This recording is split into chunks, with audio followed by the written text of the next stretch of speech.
These news poll results, are you surprised? Well, you said it yourself. No one should be surprised by this. There's an old saying in polling, the trend is your friend. And the trend has been consistent and has been going this way for a long time now.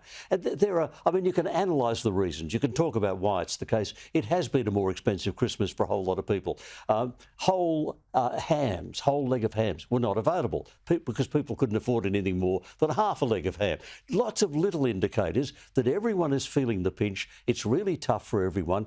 And it's Albanese's fault, or it's his government's fault. I don't know that it's personally his fault because he doesn't appear to have a lot of control over his government. The ministers seem to do whatever they want. Whatever's on their mind is what they decide to do. But you have a look at a government which has flooded the market with money. The International Monetary Fund has now said, yes, we agree with the RBA. That's dangerous. That pushes up inflation. More money chasing the same goods and services. Prices go up. That's called inflation. That's what the Albanese government has given us.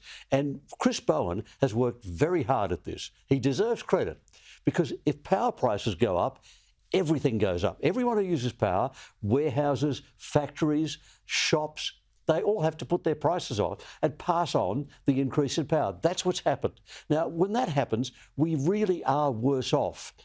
Now, Donald Trump said repeatedly in the election campaign, are you better off now than you were 4 years ago? If Dutton takes that line and says, are you better off now than you were 3 years ago, there will be just people say, of course we're not. Of course we're not. You're right. That's absolutely a winning line. That's what the polls are telling us. So you mentioned inflation, and of course that's meant that the RBA has had to keep interest rates high, which you also mentioned the IMF have said, of course they do. It's interesting, this news poll shows that the big fall for support for Albanese is amongst that 35 to 49-year-old cohort. They, of course, are people with mortgages. Now, Albanese's done things like, free childcare, pretty much for everybody. I think, what's the threshold? $500,000. Yes, so most people will be getting that. Is that enough, do you think, to persuade mortgage holders, that middle Australia? Do you think Albanese can turn it around before an election, which is due by May next year? It's going to come fast. I can't see how he can turn it around.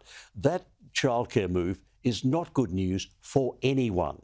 Because as long as you increase childcare subsidies and make it more widely available, not means tested, but as long as you increase them, in the end, the companies running childcare centres, and they are businesses, put up their prices. There ends up being no benefit. I mean, there is a simple way out of the childcare mess, which the Albanese government can't think of, and I wouldn't be surprised if Peter Dutton does. You pay childcare subsidies to parents.